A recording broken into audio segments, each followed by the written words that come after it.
राजमंत्री जी। हाँ भैया। आपको पता होना चाहिए हाँ कि जब भी मैं जंगल में शिकार के लिए निकलता हूँ हाँ भैया।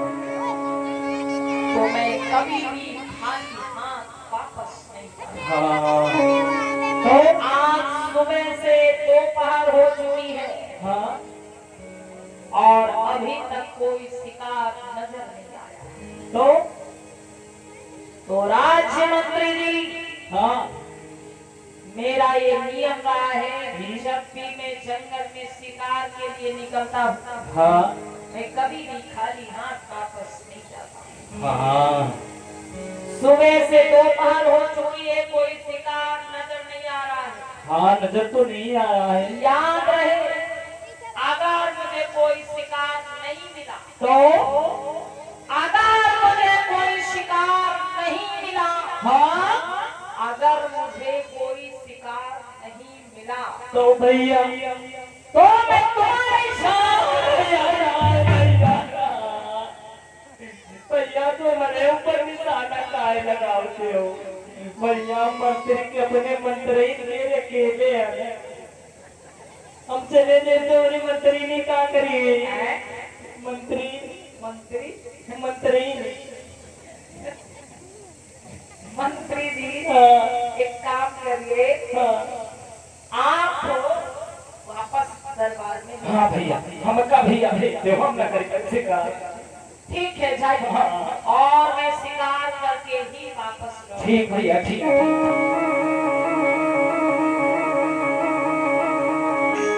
देवदत्त ने क्या देखा भाई, उसी समय आकाश मार्ग में एक हंसों का झुंड उड़ता हुआ जा रहा है। देवदत्त ने आकाश मार्ग में देखा कि एक हंसों का झुंड उड़ता हुआ जा रहा है। सोचता है कोई शिकार नहीं मिला, आज मैं इन हंसों का ही शिकार करूंगा। और जिस दिशा में हंसों का झुंड उड़ता हुआ जा रहा है उसी दिशा में देवदत्त चल पड़ता है।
करके नंदन वन बगीचे में गिरा है, जहाँ पर सिद्धार्थ गौतम बैठे हुए थे। जैसे ये घायल हंस को अपने सामने देखा, लपक करके सिद्धार्थ गौतम ने उस हंस को गोदी में उठा लिया। क्या पाया मेरे भाई कि वो हंस के शरीर पर बाण लगा हुआ है। उन्होंने तुरंत उस घायल हंस के शरीर से बाण को निकाला। वो हंस मूर्छित था, उसको पानी पिलाया, पत्तियों का रस निचोड़ करके उस हंस के घाव पर लगाया।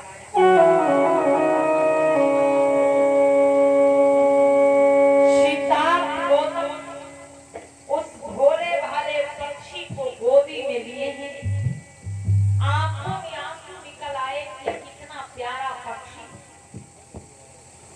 आखिर किस निर्दयी ने इस पक्षी पर बाण चला? आखिर इस भोले भाले हंस ने किसी का क्या बिगाड़ा होगा? किसने इस हंस पर बाण चला दिया? किसने इसको मारने की कोशिश करी?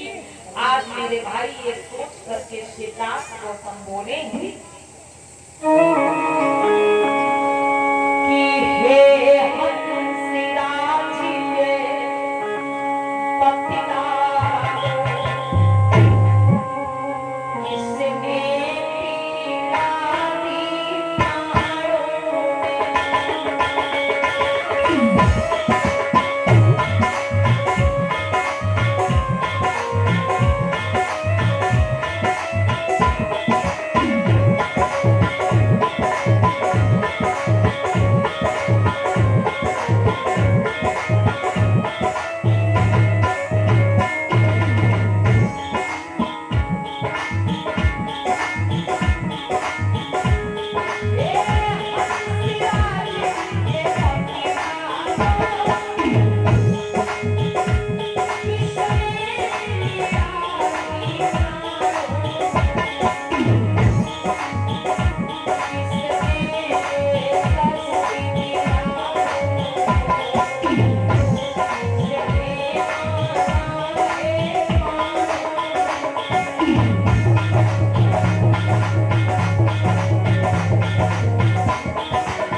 देवदत्त अपने उससे किए हुए शिकार को ढूंढते हुए आगे बढ़ा।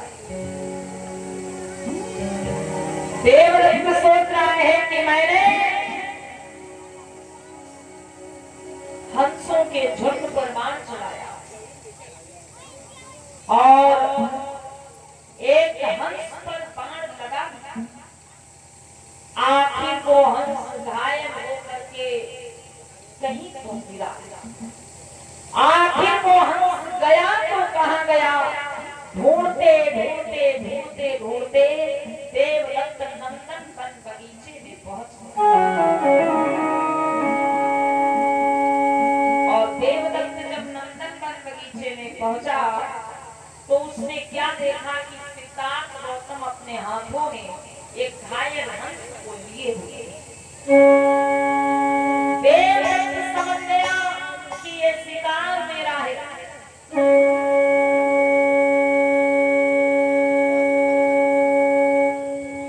ऐ शिकार, कहो भैया देवदत्त, तुम ये जो हंस हाथों में लिए हुए हो, ये तुम्हें कहाँ से मिला?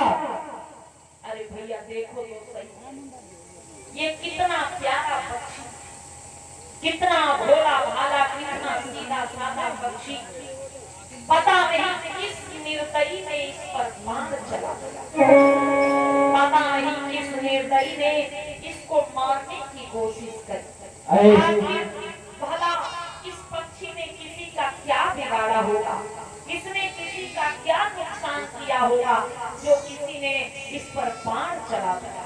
ऐ सिद्धार्थ, तुम कह रहे हो कि किसी निर्दयी ने इस पर बाण नहीं शिकार, इस हंस पर बाण मैंने चलाया है और ये शिकार मेरा है, इसलिए सिद्धार्थ ये शिकार मुझे दे दो। नहीं भैया, मैं ये हंस आपको नहीं दे सकता। अरे आपने इस हंस पे बाण चला दिया, लेकिन क्यों? इसने आपका क्या बिगाड़ा होगा? ये भैया कहो शिकार। ये बहुत गलत किया। हमें किसी भी पशु पक्षी को मारना नहीं चाहिए। जिस प्रकार से हम मनुष्यों को चोट लग जाए, हमारा कोई अंग कट जाए, तो जैसे हम मनुष्यों को दर्द होता है, पीड़ा होती है, वैसे इन पशु और पक्षियों को भी दर्द होता है, पीड़ा होती है। बस ये किसी से कुछ कह नहीं सकते, ये बोल नहीं सकते। ऐ शिकार, तुम ये अपने प्रवचन जा करके किसी और को देना शिकार।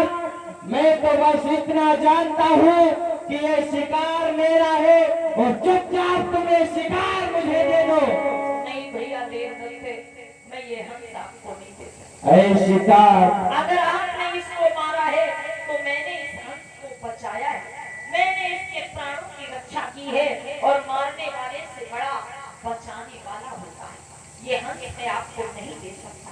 ऐ शिकार, अगर मैं शिकार करना जानता हूँ तो मैं अपने शिकार को छीनना भी जानता हूँ, इसलिए तुम्हारी भलाई इसी में है कि ये हंस चुपचाप मुझे दे दो। नहीं, ये हंस मैं आपको नहीं दे सकता भैया, आप यहाँ से चले जाओ। ऐ शिकार, ये हंस तुम मुझे दोगे और अभी दोगे, वरना मैं इसे छीन लूंगा।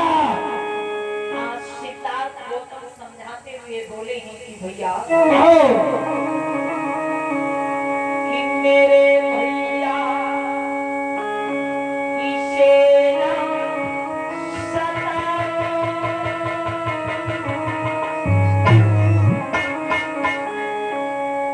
वो मेरे भैया इसे ना सताओ, ओ छुड़ना हमसे परिवार।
मैं तुम्हें समझा रहा हूँ कि तुम ये हंस चुपचाप मुझे दे दो।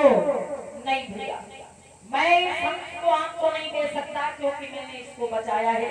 ए सिद्धार्थ, ये शिकार मेरा है और तुम इस शिकार पर अपना हक जमाना चाहते हो। ये शिकार मेरा है, मुझे दे दो। नहीं भैया, मैं इस हंस को आपको नहीं दे सकता, क्योंकि मैं इस हंस के प्राणों की रक्षा करना चाहता हूँ। मैं इस हंस के प्राणों को बचाना चाहता हूँ। अच्छा सिद्धार्थ, तो अब मैं समझा कि तुम ये हंस मुझे क्यों नहीं देना चाहते हो। अरे सिद्धार्थ, अभी तुम इस हंस को लेकर के महाराज के दरबार में जाओगे और अपनी बहादुरी का परिचय दोगे कि देखिए महाराज, मैंने आकाश में उड़ते हुए हंसों पर बाण चला दिया, और अपनी बहादुरी का परिचय दोगे वहां तुम, इसीलिए तुम ये हंस मुझे देना नहीं चाहते। नहीं देवदत्त भैया, मैं अपनी बहादुरी का परिचय देने के लिए नहीं, बल्कि मैं इस हंस के प्राणों को बचाने के लिए ये हंस अपने पास रखना चाहता हूँ। अरे सिद्धार्थ, ठीक है सिद्धार्थ, यदि तुम इस हंस को ऐसे नहीं दोगे तो हम महाराज के दरबार में जाएंगे और यह वहीं पर यह फैसला होगा। ठीक है देवदत्त भैया, अगर आप राजा के दरबार में फैसला कराना चाहते हैं तो मुझे मंजूर है, मैं भी दरबार में चलने को तैयार हूं। ठीक है, चलो सिद्धार्थ। भाई सिद्धार्थ गौतम उस हंस के प्राणों की रक्षा के लिए महाराज के दरबार की ओर चल पड़े। इधर महाराज अपने दरबार में बैठे हुए हैं, मंत्री से बातचीत कर रहे हैं।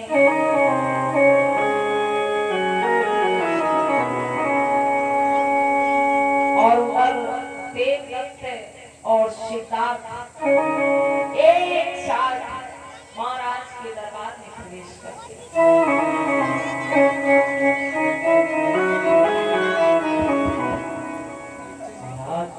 कहिए मंत्री, आप अभी क्या देख रहे हैं? क्या देख रहे हैं? महाराज, देवदत्त भैया और सिद्धार्थ भैया, इन लोगों को कभी मैंने साथ में नहीं देखा आज तक, और इन लोगों को कभी साथ में नहीं देखा, ना तो इन लोगों की बनती थी कभी, लेकिन आज इन दोनों लोगों को मैं साथ में देख रहा हूँ राज दरबार में आते हुए।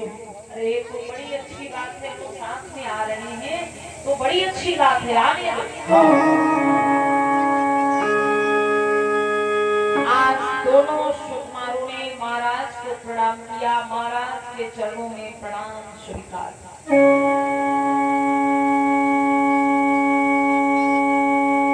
महाराज सुबोधन बोल पड़े कि अरे पुत्र देवदत्त, हाँ महाराज, क्या कारण है आज तुम दोनों भाई एक साथ दरबार में?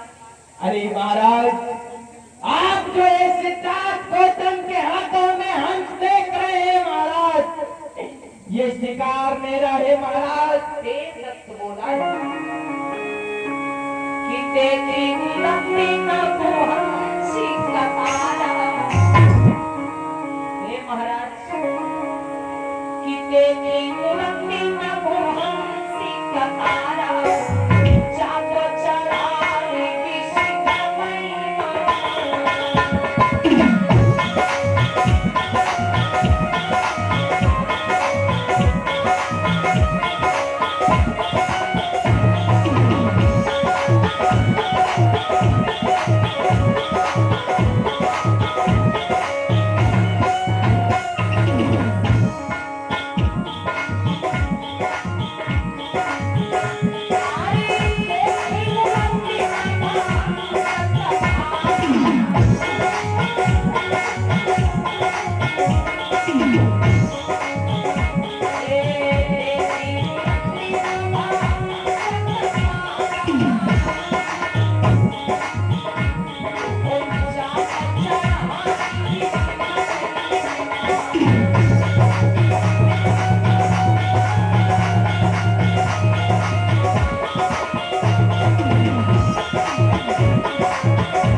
देखा, मैंने उन हंसों के झुंड पे बाण चला दिया। महाराज को बस वो बाण जाकर के लगा और एक हंस घायल होकर के नंदन बगीचे में गिरा, जहाँ सिद्धार्थ गौतम बैठे हुए थे और इन्होंने उस हंस को अपनी गोदी में ले रखा। मैंने इसके बाण चलाया है, लेकिन इस सिद्धार्थ गौतम मेरा शिकार वापस नहीं करना चाहते। मुझे न्याय चाहिए महाराज, मेरा शिकार मुझे वापस दिला दीजिए। महाराज बोले, पुत्र सिद्धार्थ, देवदत्त जो कह रहा है क्या सच कह रहा है? सिद्धार्थ गौतम बोले, पिताजी मैं भी कुछ कहना चाहता हूँ कि गर्दनियों ने हंस को मारा है।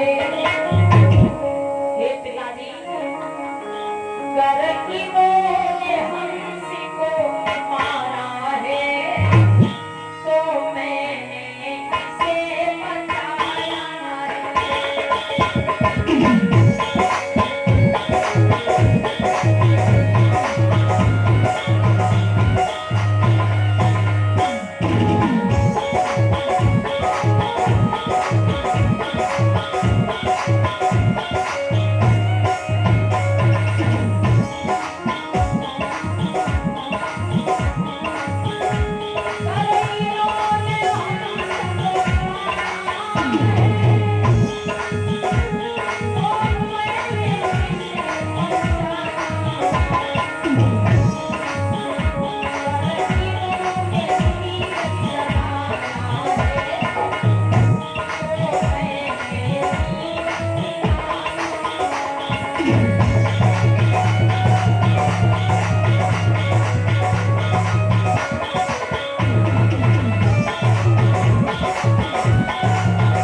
को मारा है, तो मैंने इस हंस को बचाया।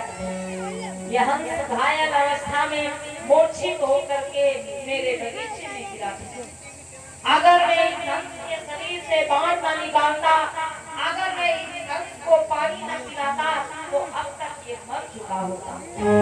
इसलिए मैंने इस हंस को बचाया है। वो मारने वाले से बड़ा हमेशा बचाने वाला होता है। इसलिए मैं चाहता हूँ पिताजी, ये हंस मुझको मिलना चाहिए।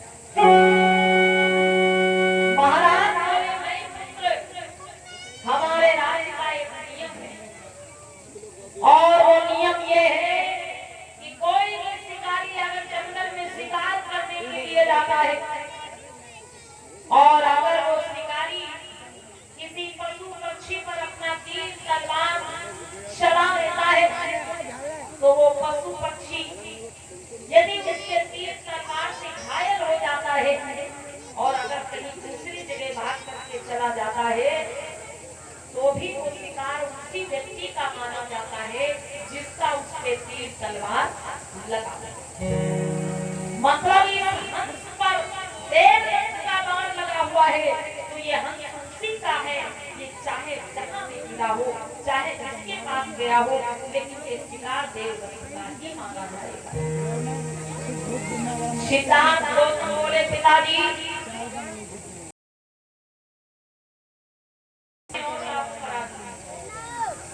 वो नियम ये है कि कोई भी व्यक्ति अगर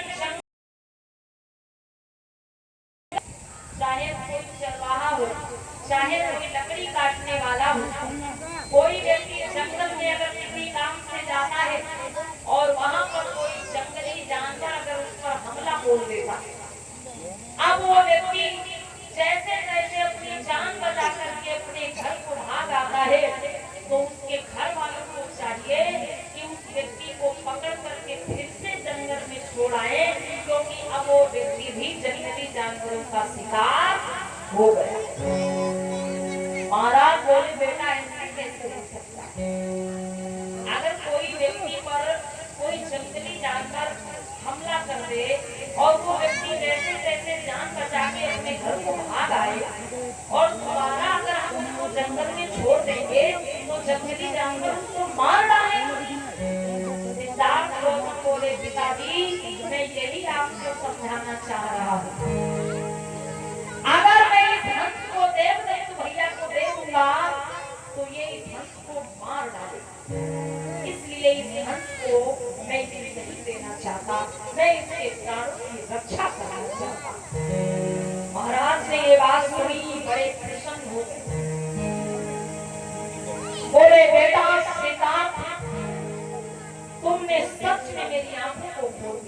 अरे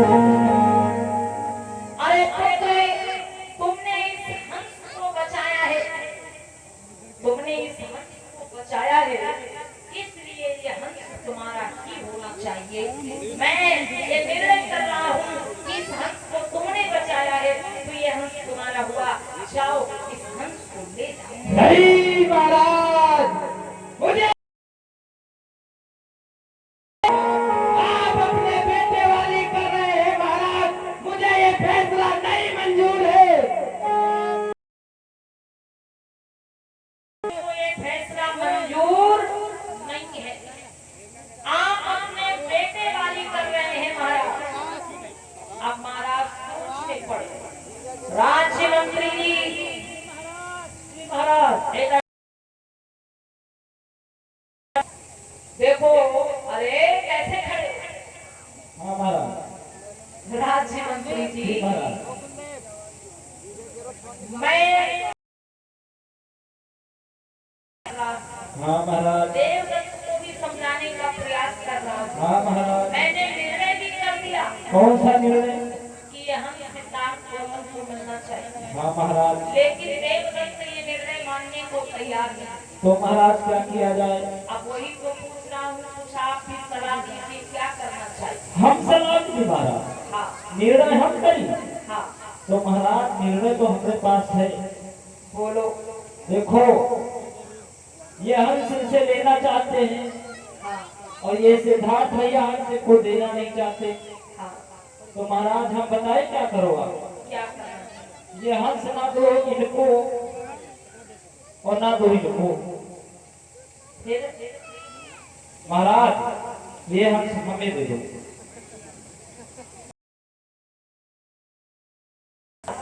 हम इनका काम खत्म कर जाए।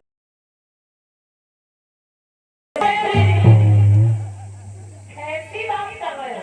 हाँ महाराज। अरे इस हंस को और तुम भुजिया बनाने की बात करो। अरे मैंने गलती कर दी तुमसे थोड़ी सी।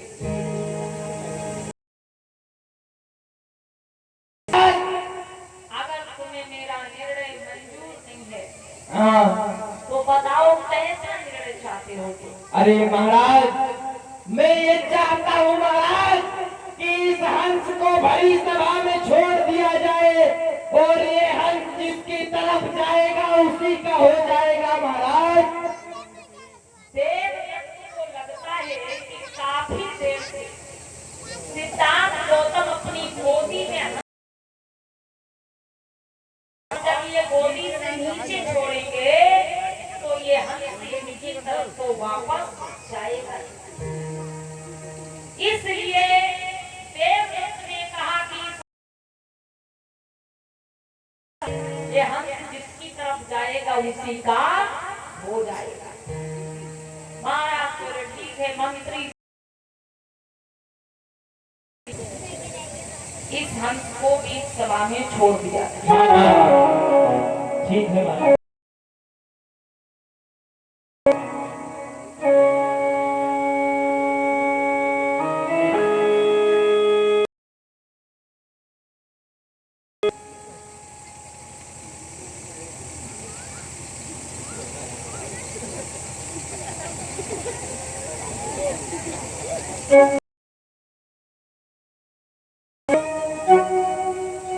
अब जब हंस को भरी सभा में छोड़ा गया तो माता पहले देवदत्त की तरफ ही देखता है। पशु पक्षी सब कुछ वो हंस देवदत्त की तरफ ही देखता है और सोचता है कि इसके हाथों में धनुष बाण, अगर मैं इधर जाऊंगा तो ये व्यक्ति मुझे मार डालेगा। वो हंस से वापस सिद्धार्थ गौतम की ओर देखता है और सोचता है कि यही तो है जो बहुत देर से मुझे अपनी गोदी में लिए हुए हैं और मेरे प्राणों की रक्षा कर रहे हैं।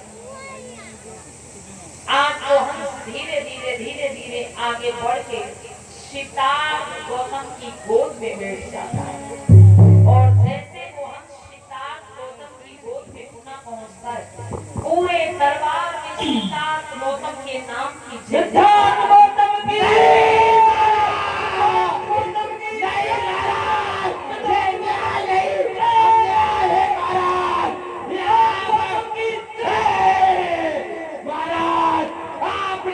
बेटे वाली की है महाराज, ये न्याय नहीं अन्याय है महाराज, मैं देख लूंगा महाराज। अरे महाराज आपने अपने बेटे वाली की है महाराज।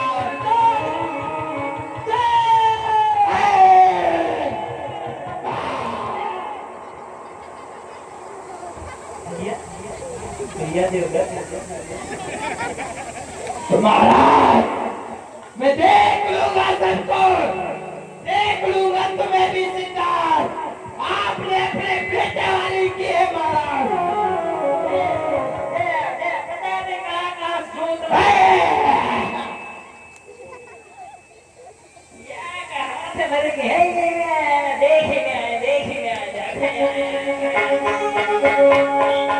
आज महाराज अपने पुत्र सिद्धार्थ गौतम को हृदय से लगा लेते कि बेटा सच में तुमने मेरी आंखों को खोल दिया कि मारने वाले से बड़ा हमेशा बचाने वाला होता है, और बेटा तुमने आज ये साबित कर दिया कि कोई भी राजा हो, हर राजा का ये कर्तव्य होता है कि वो अपने राज्य में रहने वाले जीव जंतु पशु पक्षी नर नारी सबके प्राणों की रक्षा करे, उनको एक अच्छी जिंदगी। ठीक है बेटा, अब तुम इस हंस को लेकर के अपने महलों में जा सकते हो। आज सिद्धार्थ गौतम उस हंस को महलों में लेकर के जाते हैं, और जब वो हंस पूरी तरह से ठीक हो जाता है तो उसको आकाश मार्ग में उड़ने के लिए पुनः छोड़ देते हैं। हंस रक्षा का ये पावन प्रसंग आज आपने स्मरण किया कि कैसे एक हंस के प्राणों की रक्षा के लिए सिद्धार्थ गौतम राजा के दरबार तक पहुंच गए और आखिर में उस हंस के प्राणों की रक्षा की। प्रेम से बोलिए भगवान बुद्धे की, बोलिए बाबा साहब अमर रहे। और आज रात्रि की वेला में आप सभी बहुत ही पावन प्रसंग बाबा साहब अम्बेडकर के जन्म की पावन गाथा श्रवण करेंगे। तो माताएं बहनें भारी से भारी संख्या में आएंगी, लेकिन 8 बजे आ जाएंगे आप सभी। 8 बजे आप सभी लोग आ जाएंगे। आप लोग प्रसाद लेके जाइए, अभी मत ऐसे मत जाइए, बैठ जाइए 2 मिनट के लिए और प्रसाद लेके जाइए।